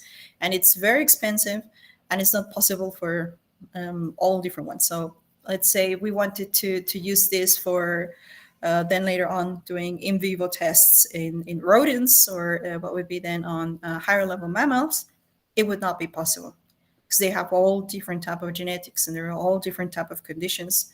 So this allows a way then to simulate by creating this different protein language model where they were coming. So in our objective, we aim to build a protein language model capable of predicting this subcellular localization for the given protein, and in this case, mainly from bacteria. So once we started executing, we hypothesized, okay, well, you should have a simplified input. That means only the primary sequence are needed, which is the input that makes it widely useful for any protein localization prediction task. It should improve the performance when compared to standard baseline models. For example, in normal data science AI ML used for life sciences, they use P-SORT-B.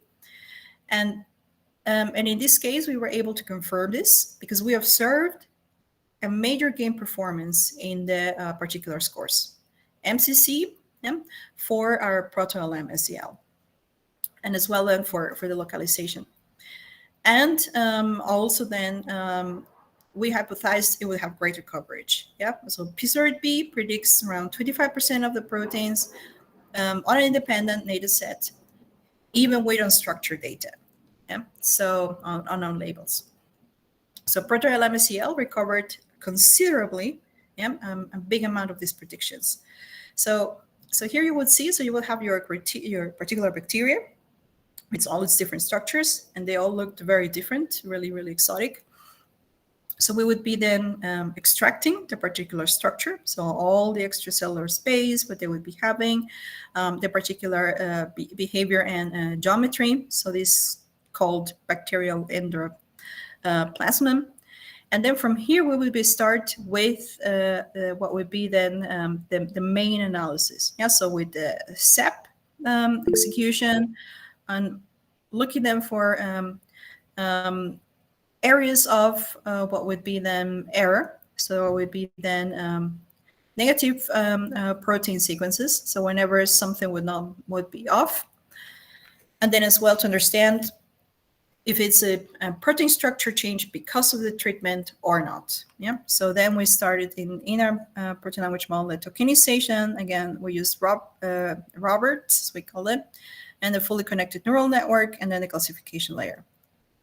So what did we find out after we've trained this model?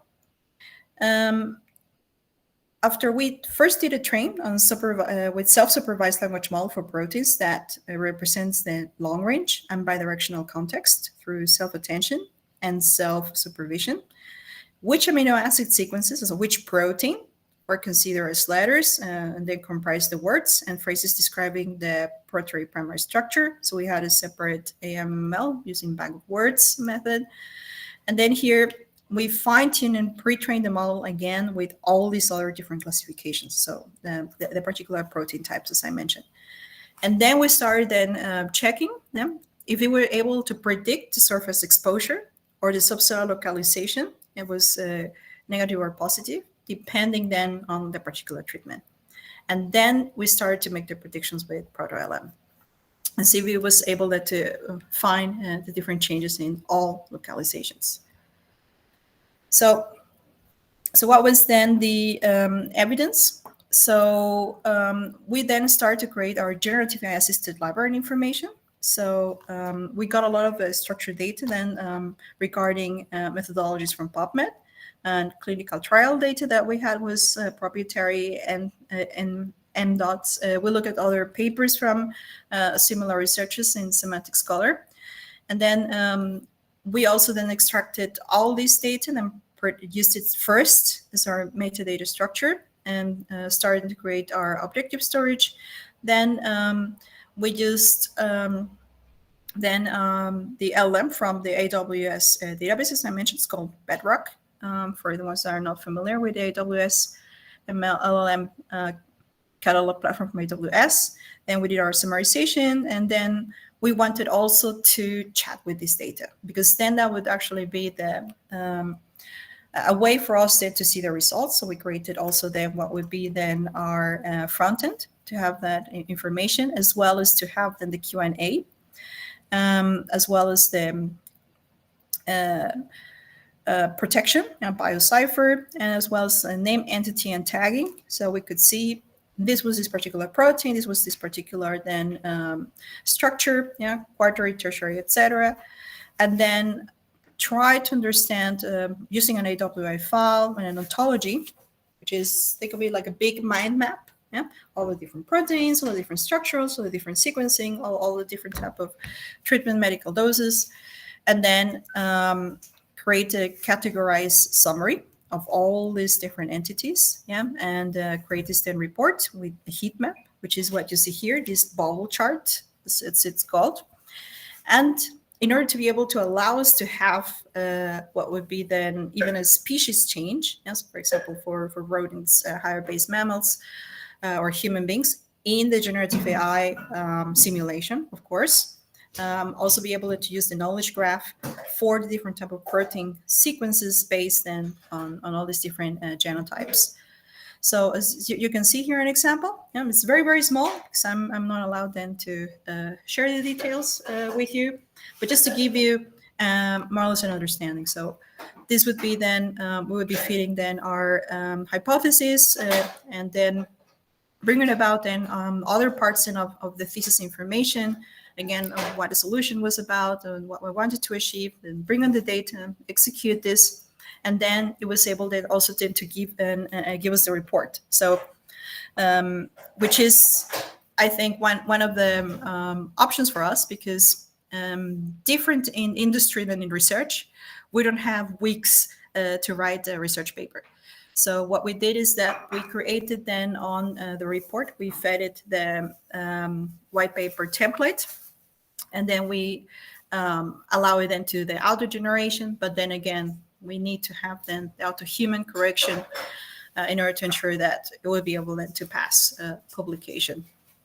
But then when you're actually, let's say, using it for your own internal purposes, which is what we did, and so we had this entity report to know on every single simulation summary, because we wanted to find out if our hypotheses were falsified or not, which we wanted to have confirmation, or maybe the partial confirmation, or see if there's a partial falsification. And this entity report was able then, was again auto-generated, and was able also then to help. So this is one way then to use this. So almost finished. So we had this one search strategy, access map, and blend data sets. We use semantically enriched data, and our solution architecture was then already to provide end-to-end capabilities from sourcing, navigation, and automated report generation. So configurable, scalable, as I already mentioned them before. So thank you very much. So I just would like to conclude. Quantum computing can prove to be a game changer for many, many industries. In this case, I give you an example from healthcare and life sciences. Quantum computing, with the ability to process vast amounts of data in parallel, quantum computing opens new horizons. In the case of healthcare, for drug discovery, optimizing drug discovery, predicting molecular interactions with unparalleled precision, as you can see here, is the sequence to the structure to the highest level of detail, allow for personalized medicine and predictive medicine to see maybe that medicine is not the right for you. So many people would be then helped, in this case, preventing potential side effects and allowing to and bringing then more effective and safer therapies. With this, I am finished. So I thank you very much for your attention. I don't know if you have any questions. I see a hand being raised. Thank you, ma'am. Hello. So, dear participants, if you have any question, you can ask, or you can type in the message box.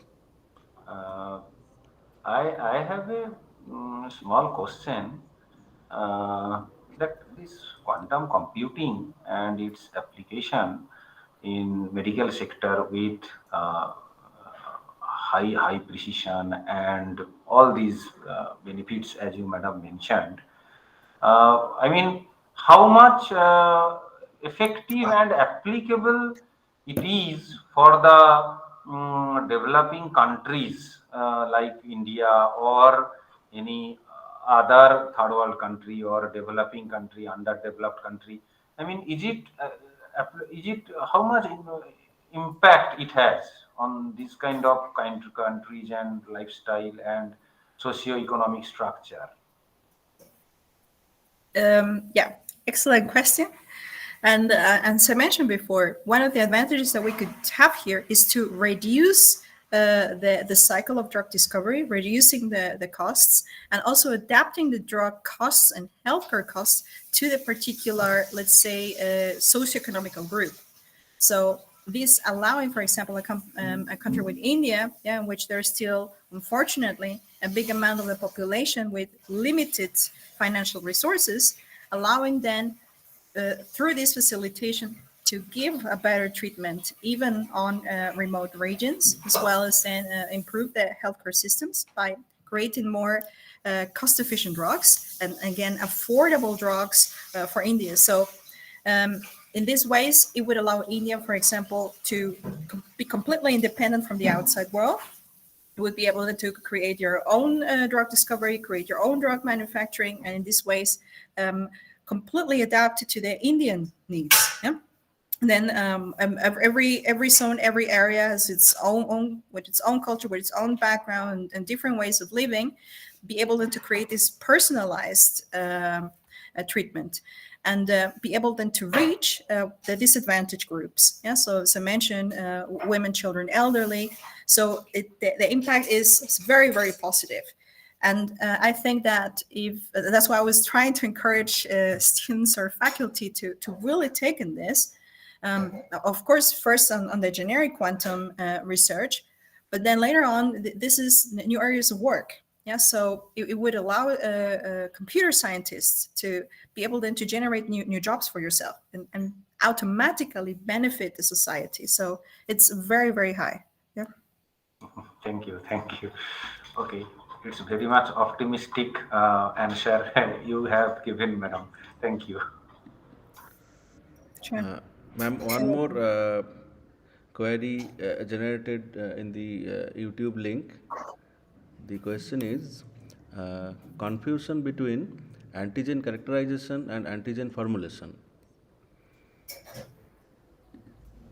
Yeah, antigen characterization is, let's say, how would something would, let's say, respond. Yeah, so antigen characterization would be the ideal state, like what you want it to be. Yeah, so that you would have a particular cell, or you would have a particular bacteria. In this case, then, and that is causing a particular disease for one cell. So, for example, the bacteria that causes what would be, for example, salmonella. Yeah, so or amoeba in that case, which is a different kind of protein. So, or so many bacteria would cause any kind of issues in the intestinal system. So you would want to differentiate, yeah, the good bacteria from the bad bacteria. So the antigen is the profiling that you know. The bad bacteria, yeah, should be reacting to certain conditions versus the good bacteria. And the other one is the adverse antigen. So whenever you administer the protein, you want to see that the bad bacteria is reacting, but not the good bacteria. So it would be in the ideal conditions.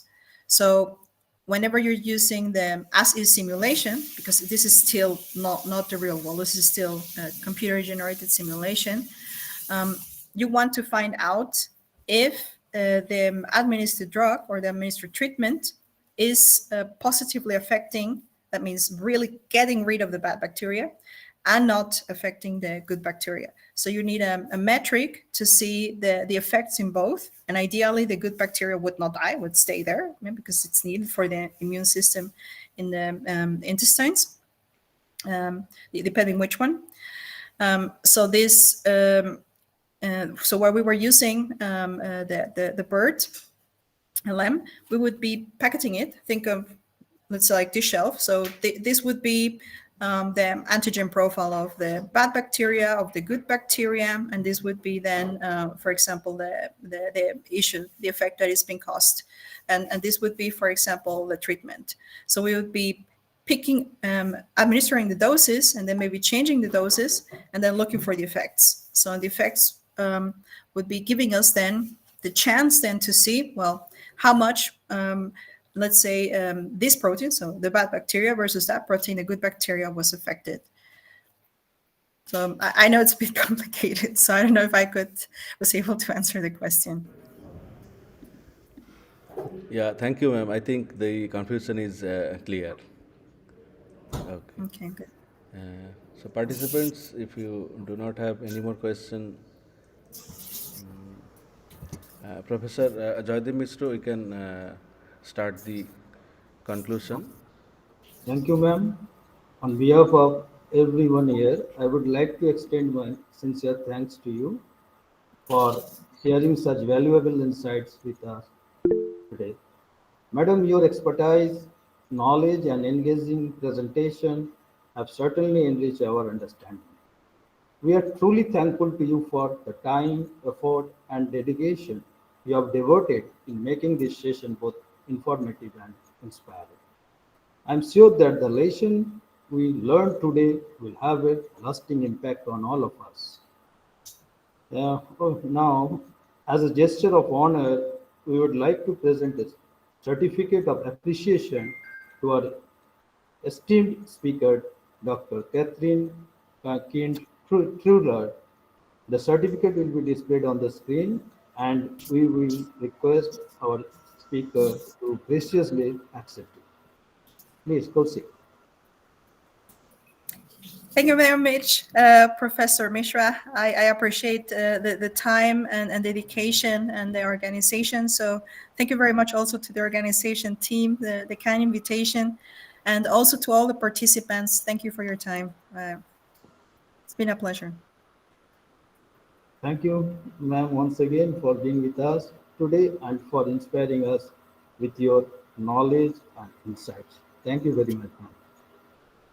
Thank you. And then I wish you all a great New Year's and all best the rest of the 2025.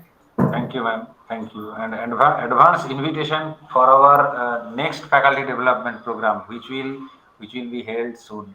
Advance invitation. Yeah, would be an honor. Thank you very much. Thank you, ma'am. And then I wish you all a great conference Thank you. going. Thank you. All right, then. Thank you, ma'am. Have a great day. Yeah, nice greetings from Switzerland. Okay, bye. Bye, ma'am. Now we are almost on the verge of the today's afternoon session. Dear participant, our next session is scheduled to commence tomorrow at 10 a.m. sharp. So we kindly request everyone to join the meeting on time. The YouTube link will be shared in the WhatsApp group tomorrow morning. So thank you all for your cooperation. Thank you very much.